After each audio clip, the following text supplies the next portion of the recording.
Est-ce que vous faites allusion à l'élection d'Obama? Est-ce que cette élection peut avoir une incidence demain sur le paysage politique en Afrique qui intégrera les diasporas désormais dans la classe politique?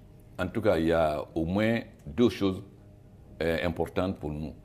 C'est que les chefs des dictateurs ne pourront plus dire c'est les Blancs qui veulent nous donner les leçons de démocratie. Parce que Obama, c'est un Noir d'origine africaine. S'il parle de démocratie et de la nécessité de respecter la volonté populaire, les dictateurs n'auront plus d'arguments pour dire que c'est les Occidentaux qui veulent nous imposer. Et je pense aussi que lors de son voyage au Kenya, il avait dénoncé la corruption et la mauvaise gestion. Donc, je pense qu'étant président maintenant, il va sûrement favoriser la bonne gouvernance. Mais il ne faut pas oublier qu'Obama est américain et il défendra les intérêts des États-Unis. Mais au moins sur le plan des droits de l'homme et de la démocratie, je pense qu'il fera, il défendra plus, oui. Mais sur le plan économique, je ne pense pas qu'il fera plus que les autres parce qu'après tout, il vient pour défendre les Américains, c'est-à-dire promouvoir l'intérêt américain. Dans la perspective de 2010, quel est votre programme? Quel est le programme du RPG? Nous avons dit que la Guinée est tellement à terre que si nous voulons développer ce pays-là, quel que soit le parti qui gagne, en tout cas si nous gagnons, nous ferons un gouvernement d'union nationale. Nos priorités sont claires, comme je l'ai développé. La Guinée doit se développer à partir de l'agriculture.